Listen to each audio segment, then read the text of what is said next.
we are actually waiting for one more director, Mr. Rathnayake, to join us. So please allow us.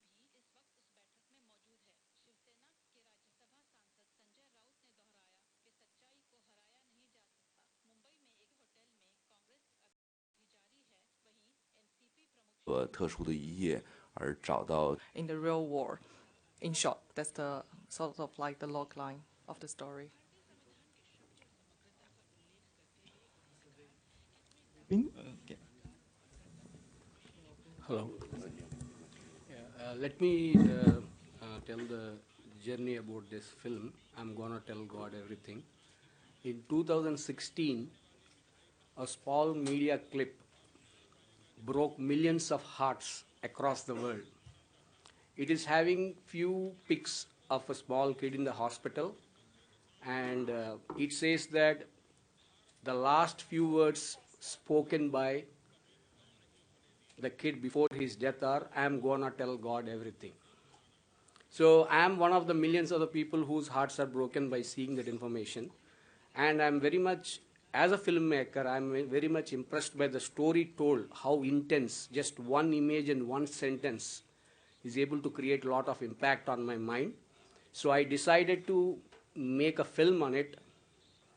So, and then my treatment, like, I just started thinking about making a feature film on it, but as the input I got is very short and sweet, so we chose to make it as a short film. So the main concept of the movie is, there is a kid in Syria, so he has a habit of playing with ants. His mom warns him, if you kill the ants, they will go to God and they will tell about you. So that idea is implanted in his mind. So later on, a lot of things happened in his family, in the country, and a lot of people are killed. So, and he's also half killed and admitted in the hospital. So in an American hospital in Syria, he questioned the doctor, saying that so the doctor says that you are going to die very shortly, and you will going to meet your parents. So he says, I'm going to tell God everything before his death. So that's the gist of the story. So the point, the ideology, it's not just about a Syrian kid, or it's not just about a short film or something like that. It's a philosophy of life. So when adults are overwhelmed with their selfish needs and they forget the foundations of humanity. If you take the case of Syria, 5 groups are fighting with each other. So the basic reason might be some religious conflict, or maybe like some sex or something. But the ultimate thing is, they kill millions of people. Generally, any civil war will finish in 1 year, but the war is keep on going on from last 7 years. It created a lot of havoc, and half of the people in the country are dead, but still the war is keeping on continuing actually. So I just want to, like the kid in this film or in real, he reminds the foundations of humanity, what the adults are forgetting. So this is all about the film. Thank you. Very touching subject, Mr. Pinnamaraju. Probably paraphrases the saying that war doesn't prove who is right, but just who is left. Can we move on to Mr. We are joined by Mr. Rathnayake. Unfortunately, could not join us today. Instead, we are privileged to have today with us Reverend Subodhi, who is a producer of the film. Sorry, we do not have actually your description about you. Can you please elaborate about your experience in the field and give us brief details about what the movie is about? Okay.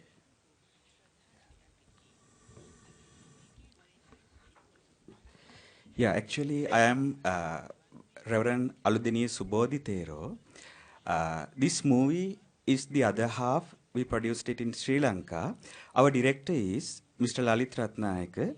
This movie is about how a single word of an adult can affect to a kid's mind. Okay, so it is a very important topic because as a country like Sri Lanka, our education system basically developed as a teacher-centered education system. That means normally teachers, they have a certain frame. They want to get all the students in that frame. It is like making bricks. When we make a brick, we have a kind of a frame. So we get soil in it and then we get the same frame. So if you ask from a kid nowadays, what do you want to be in the future? Most of them, normally in Sri Lanka we ask from the kids, then most of them they say, I want to be a doctor or an engineer. So that's it. They don't have any other idea. So one day I asked from one kid, do you really want to be a doctor? So then he said, he just thought a little bit and he said, no.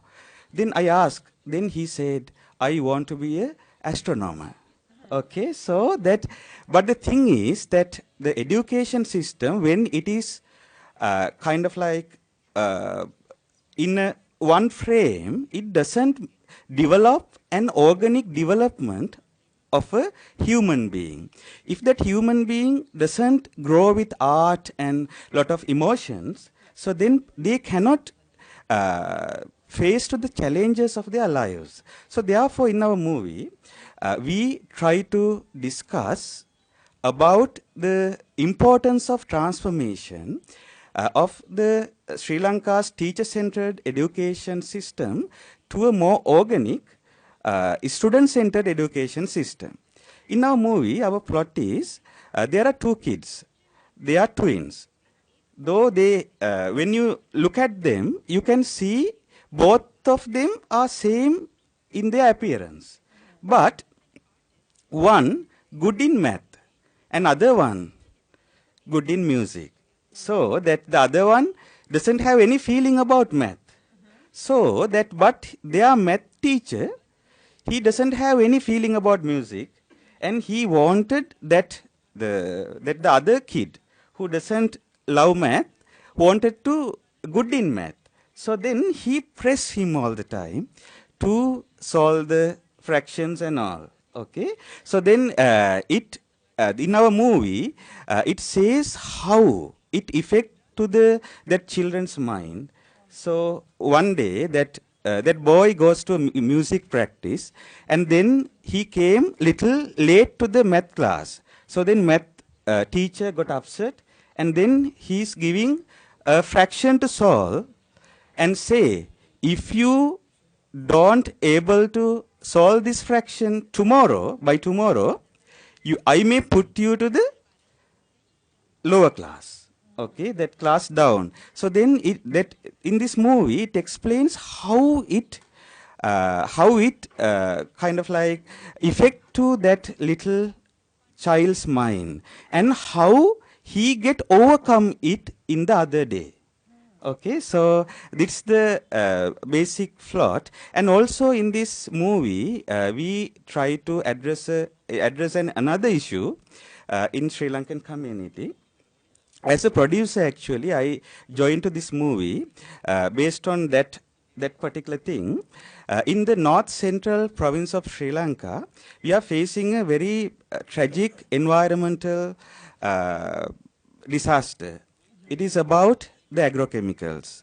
So that the farmers are forced to use that agrochemicals and pesticides to get more harvest. So by the time that they have put more agricultural things over there to get more crop, more harvest, they used to put those pesticides and those agrochemicals more and more. And then unfortunately, those agrochemicals are not in an standard. So those are substandard. So therefore, that all of that multi-billionaire companies, they invest in Sri Lanka they try to pump those kind of agrochemicals and pesticides with arsenic, cadmium, mercury, and those kind of heavy metals which are not really good for our body. And also the banned agrochemicals like glyphosate. And by the decades, they have using it. And now, unfortunately, the groundwater of the north central area of Sri Lanka, which is the agricultural hub of Sri Lanka, has been polluted, contaminated, and now the groundwater totally polluted on that area. So people, they doesn't have any kind of water source. So what they do is they dug wells. From the history, they dug wells and get water and they drink. But when they get water from that dug wells, they cannot see the impurities of that water. It just looks like very clean. So they used to drink it. In 1992, we first diagnosed chronic kidney disease patient in that area. Now it's a really, really sad situation. Now, in some villages, 20% of the population are kidney patients. It's a really sad situation because, you know, when you consider 5 people of a village, if you meet 5 people, 1 will be a kidney patient. And from that area, actually, when they going to marry, then other people from the other part of the country, they consider about the kidney disease and they don't allow to marry. That kind of tragic social environment has created with this environmental crisis. So that we started the charity to give them pure water, so to save their lives. So we wanted to produce a movie to support that charity and make an awareness in local and internationally. So we created this movie to the profit of this movie totally goes to establishing reverse osmosis water purification units in those areas and give them pure water. So that I told you about that story, the plot, it goes in that kind of rural village which is affected on the kidney disease. So that's how these two things got together. Environmental degradation and reforms in educational system, topics which are actually relevant to the whole world, not just Sri Lanka, I can understand. Over to you, Ms. Mohammadi ji. Please tell us briefly about your movie. Hi everybody, and it was so interesting because part of the first of your experience is close to my movie, because in my movie I'm talking about the family, about the independent woman, and who try to save the family. But they made a choice for the little kid, which is the son doesn't have any right for owns. The moms has to, because of the force of the tradition, because of the economic and sanction problems, she has to do some things, but she doesn't know she making the tragedy for son's life. And this part we are so close. I love to watch your movie. And that's movies I think is the so universal, because we are talking about the human suffering, which is anywhere you can find. If I can't imagine Iranian lifestyle without the tragedy, because the tradition influenced each part of my decision in my exclusive life, even about my dress. You know, just last night I lost my suitcase in the airport, and I have to wear the scarf to sit here. Otherwise, when I go back, I have to answer them why I'm without scarf. I don't have a scarf because I lost my suitcase. And when the tradition influence each part of your life, it means you don't have any right to choose. And it means the society make you influence your decision, and making the tragedy for everyone. When you have a tragedy in your life, it means you're not happy. And we are living just once a time.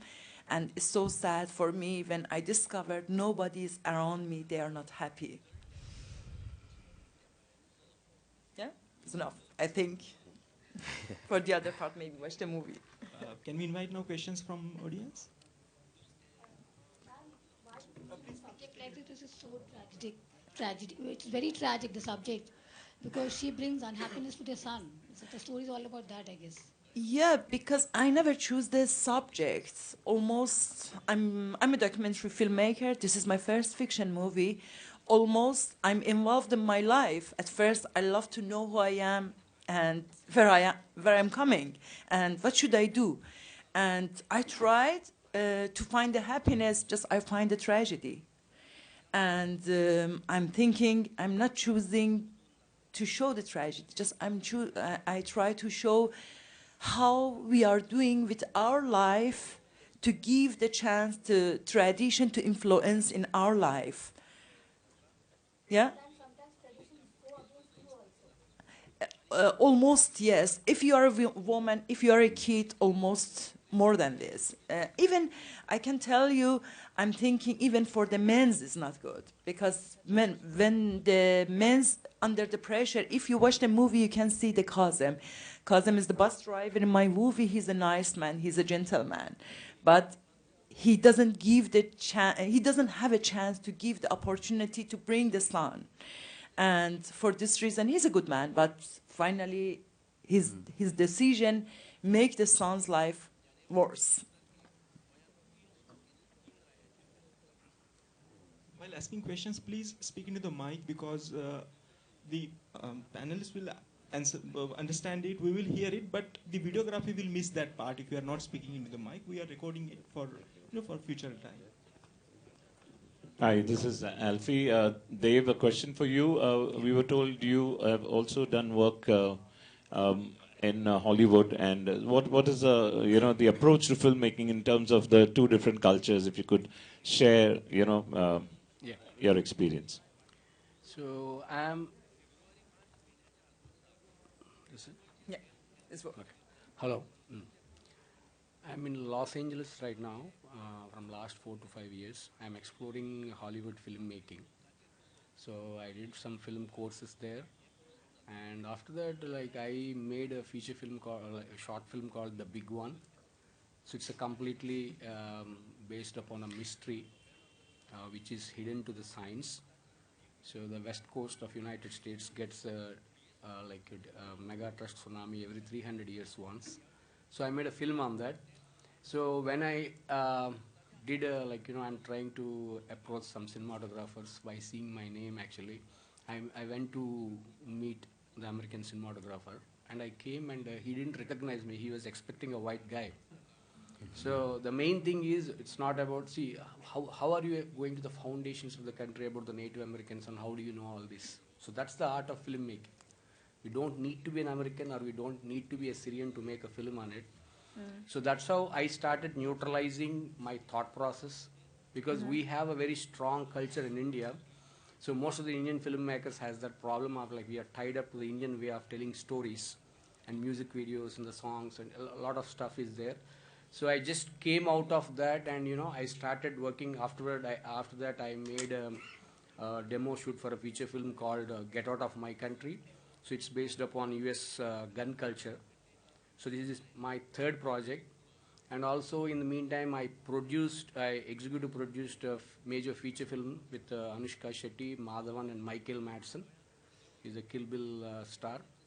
So now I'm well, equipped with my Hollywood skill set and enough contacts, and I'm heading to direct a feature film based on the US gun culture. So that's my. Dave, you like socio-political topics, do you? The kind of topic you're choosing for your cinema. Yeah, because making a film in an international canvas, so it need to have a purpose actually. So being an Indian going there and making a film, so I can't make some films like some love stories or something which is happening in the West between the Western people. So coming from India, like when we come from a third world country, we see a lot of stories, and we are more excited whenever there is a real problem, and I try to convert a problem into a feature film or a short film script with a purpose. And the next subject that you've chosen is again a difficult subject. Yeah, it's a different subject. Actually, gun culture Difficult, huh? in United States is a monster. Yes. It's not like some other country because gun is a part of their culture actually. So, every year 30 to 40,000 people die by misuse of guns. So you might be hearing about a lot of mass killings happening. So there are some loopholes in the American system. The way they sell the guns, they sell the guns like vegetables. They propagate like the land of the brave and all. They have gun shows and all the stuff. So I want to make a feature film actually based on an Indian lady who is now he's contesting as the president of United States, and coincidentally she's also fighting on gun culture. So the story has a purpose right now, and my Indian experience and my Hollywood experience are going to meet at a commercial scale right now. So that's the project. I'm Runa Agarwal from All India Radio, and my question is to Mahnaz Mohammadi. Iranian cinema is very highly respected, both for your style of storytelling as well as for the kinds of subjects that you choose, which we see more as slice of life images. In the film that you've made, while I understand that you're looking at tradition influencing everything that you do you think a mother could be pushed to that point of asking her son to give her up because she is all that he has, effectively, right? That's one. And if that is reality, then in the context of Iranian cinema, what would fantasy be? If I understand your first question, it was about the Iranian cinema? No, the question is, in your film, Yeah. do you think in reality a mother could be pushed to the situation of making her child give her up? Yeah. That was the first question. And the second was that if reality is so harsh, then what would fantasy be in Iranian cinema? Okay. Actually, I told everybody I come from the documentary. The story of the movie comes from the documents. Actually, that's based on the true story. You can see how the moms try to do it. You got your answer, yeah? And for the second question, is harsh, yeah? You mean, I'm thinking, that's my life. I don't think so. It's harsh because I don't know the other life. How can be? I don't have any fantasy about my life and the cinema. Yeah. Excuse Dev, this is Sureshya from Online Media. My question to you is, you told about the gun film you plan to. What do you plan to communicate to the audience in that film? Yeah. So, a lot of people are fighting on the gun culture from very long time, and it is never coming into an end actually. Because, there are some loopholes in the gun system, like gun control system. So one of them is selling, for example, if you take gun shows, okay, in the gun shows, there is a rule anybody can sell the guns there actually. You need not be an authorized dealer. There are some points which we need to point out. So where, that may have an impact on giving a real solution to the worldwide, actually, US audience and also. Pardon me? Yeah. Yes. Question for Zhang. Who are your filmmaking heroes who influenced your journey into filmmaking? Any directors from the West or from wherever? And if any Indian films that you have seen back home, which kind of you can share your views about, because we read here that Dangal was a big hit in China. So your thoughts on that? Good question.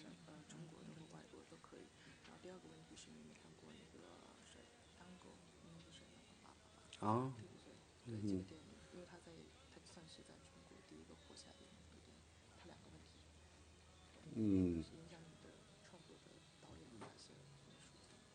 对，第一个问题呢是影响我的导演当然有太多了。也许在20年前我刚刚上电影学院的时候，可能轻而易举的就说出很多名字，但到现在反倒没有那么清晰的会说是谁。但是对于在一个类型片里头能有自己作者表达的导演，还是我比较关注的。比如说可能罗兰啊。Okay. So the first answer to the first questions, there are many directors which had influenced him because he was graduated from Beijing Film Academy nearly 20 years ago. So if you ask this question back then, he can give you many names. But day by day until now, there are some certain genre filmmakers were still influencing him most. For instance, like the Christopher Nolan, for example. Yeah. 对，第二个问题是这个阿米尔汗在中国非常火啊。那他的电影，第一是跟中国的文化也比较好理解，第二是他的用意和主题都非常有社会性啊。这也是我们中国电影一直也在追求的一个方向啊。所以我们来到印度感到很亲切。我们也知道印度的观影人次是全球第一的。所以我们能感觉到这里的人民非常热爱电影，所以我们带着电影来到这个地方感到很荣幸。So, answer to the second question, yes, that the Indian film is very well known right now in China, especially like the Indian actor Amir Khan, who is the superstar. There are many films has been promoted, which is the blockbuster. And one of the reasons why it works because the culture-wise it has some similarity between the Indian culture and the Chinese culture. Yeah. And most of the Indian films nowadays are more focused on the society's issue, which is the universe issue, like what everyone was just mentioned. Yeah. Especially Indian films somehow also have a lot of audiences. For instance, like this kind of film also had win some awards, Indian, and it's sort of like the commercial films from Bollywood. Audience-wise, you guys also have the large market, so word by word, the feedback when it comes to China, the reputation, which is also pretty good. Yeah. So, yeah, that's why. Thank you.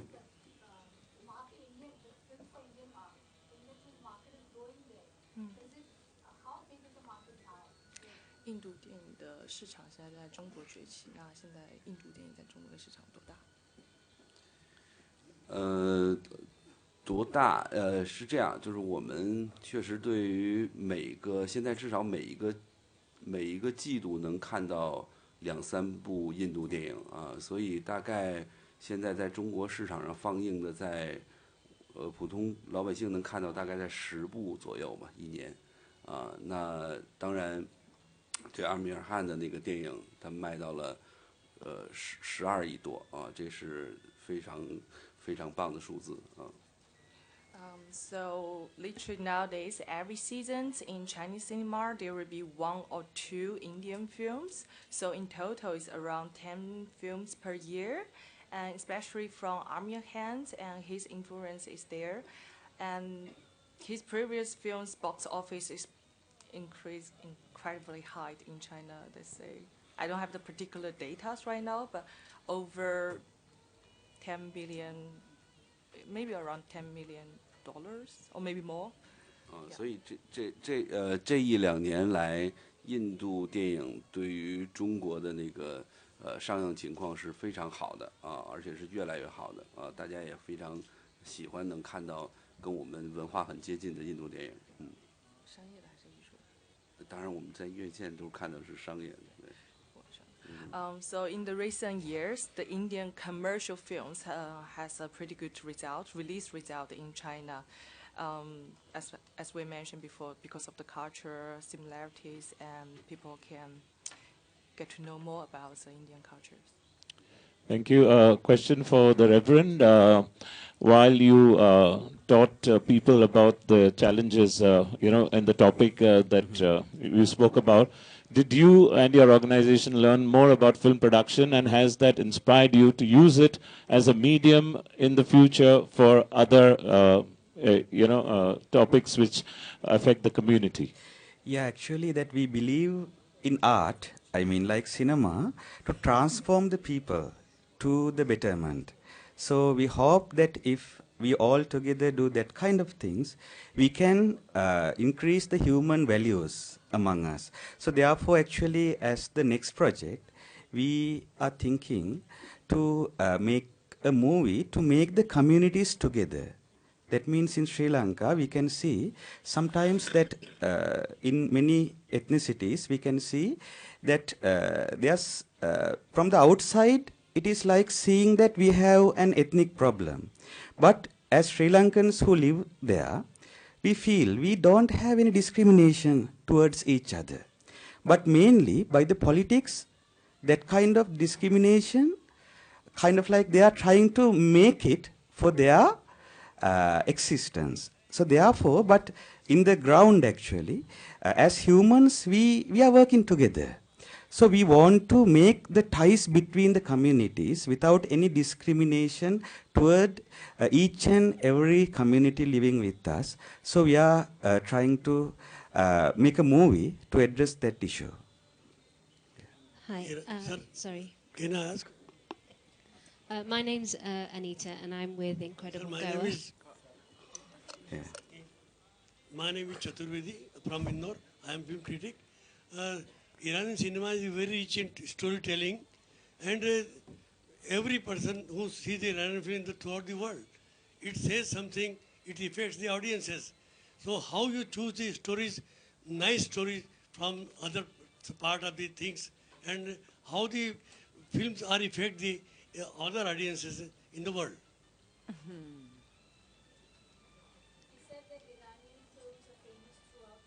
Yeah. Please sit down. Yes. How do you choose the stories or how do Iranian filmmakers choose the stories of which they make films? And what are the kinds of audience responses in other parts of the world? Yeah, I'm thinking because they told me during because my movie starts from Toronto Film Festival until here, I have in many festivals, the people told me why the Iranian cinema is so good or many things.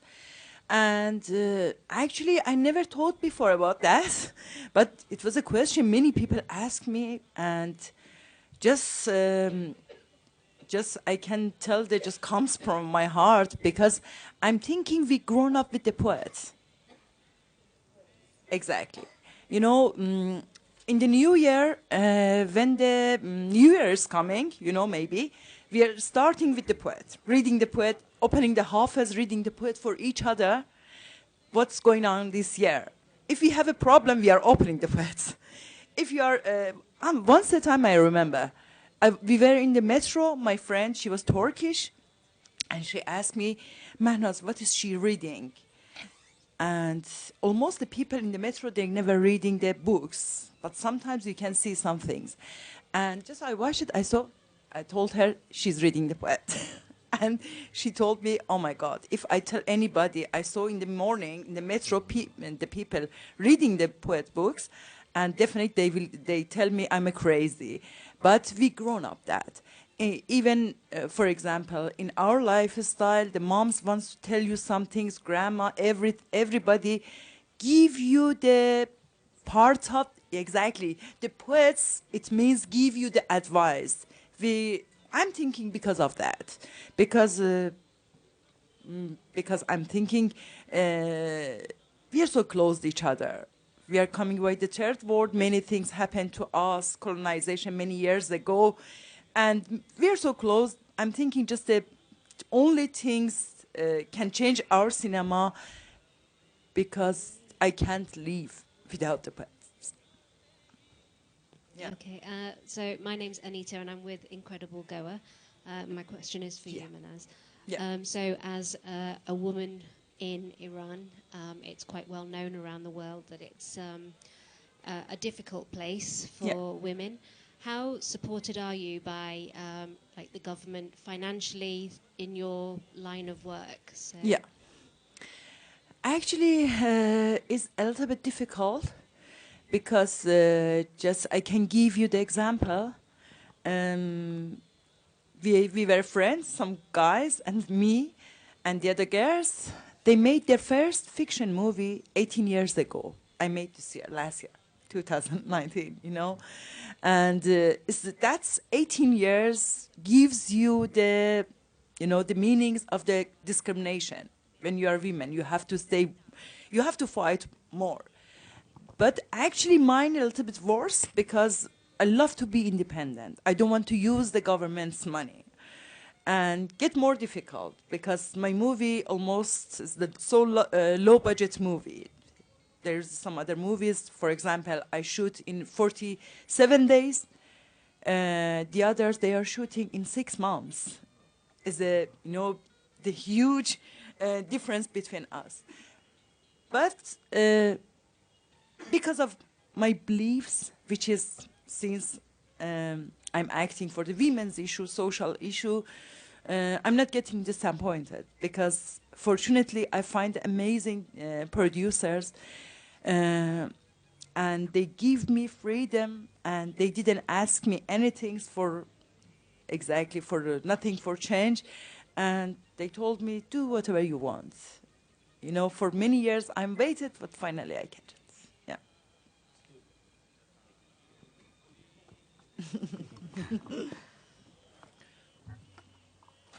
Ma'am, my question is to you. Yeah. This is regarding censorship. Yeah. And do you need to shoot, are you able to shoot all your scenes in your country, or you will have to find other places to shoot them? The censorship.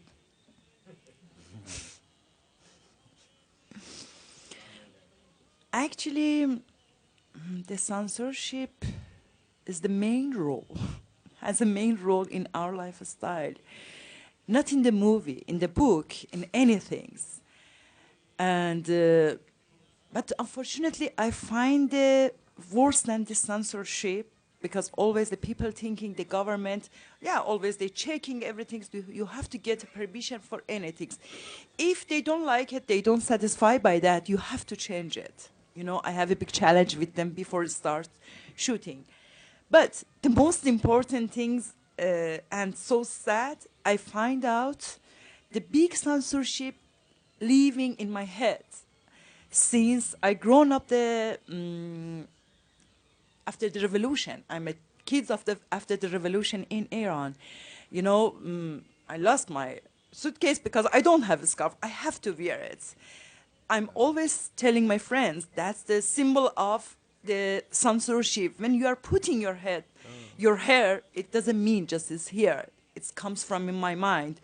Most of the time, I discovered the big censorship, big filter person, it's inside me. When I'm writing, I'm thinking, wow, why should I write this? Because I'm thinking, unfortunately, exists in my mind. The biggest challenge in my life, at first I passed this censorship here, and then the others comes from the outside.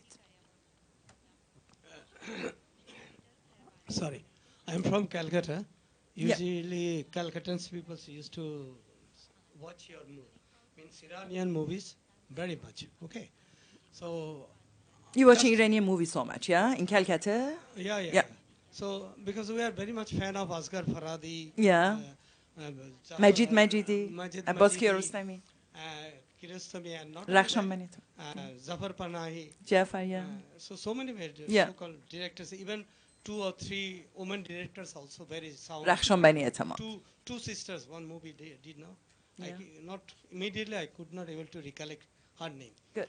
So anyway, just my question is that most of the good directors, those who are, say, at that time booming the Iranian films, they are out of their country. Yeah. And somebody settled in France permanently, and somebody also in America. Mm-hmm. I'm talking about this Makmal Baf also. Yeah.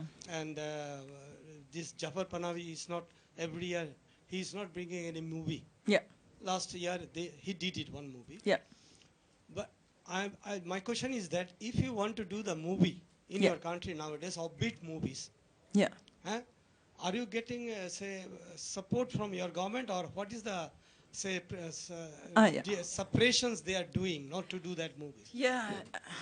Actually, you say about the Jafar Panahi way, you know, how can I explain to be easy, you know? Yeah, there is many money because we have oil. they have a lot of money. And they're giving the money to the director, which is following the rules. They're listening what they want. It means you can be part of the system, which is they love to show the Iran as a this. When you don't want this money, it means you are independent. You don't want to be part of this, suppression, part of this big lie.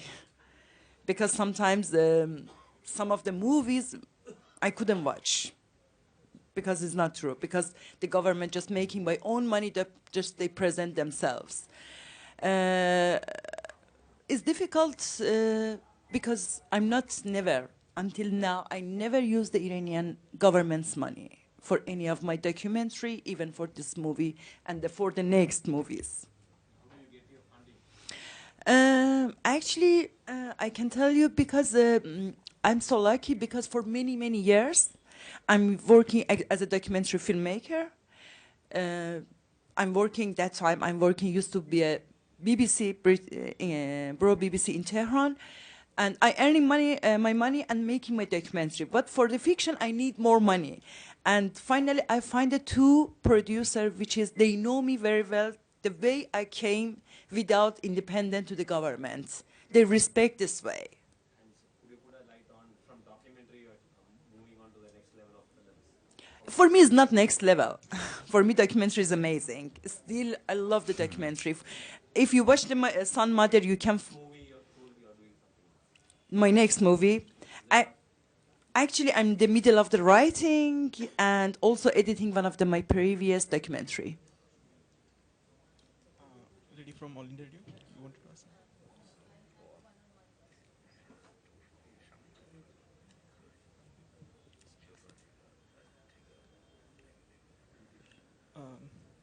So, I guess we do not have any more questions. Okay. Mr. Rathnayake, being a monk, you came to the cinema world. Yeah. And my question is that it is interesting. Religion and cinema, these are two way of watching these two faculties. Mm-hmm. So now you are combining these two, maybe. When you are doing this movie, and after doing this movie, what is your reaction with your own movies? And when these two, means religion and cinema, they are coming together in one side, so that you can say what is called enlighten the people with your movies. Yeah, actually, that's an interesting question because this is my first production. So when I involved with this thing, it's the first time actually a Buddhist monk produced a movie in Sri Lanka. So that it was quite challenging because I also felt sometimes how will people may feel about me. So because when we consider about cinema, mostly they are about many distracting things that we can watch on the silver screen. So but for a Buddhist monk, it is kind of like that subject is quite different. So we have kind of peaceful and meditation and these kind of things.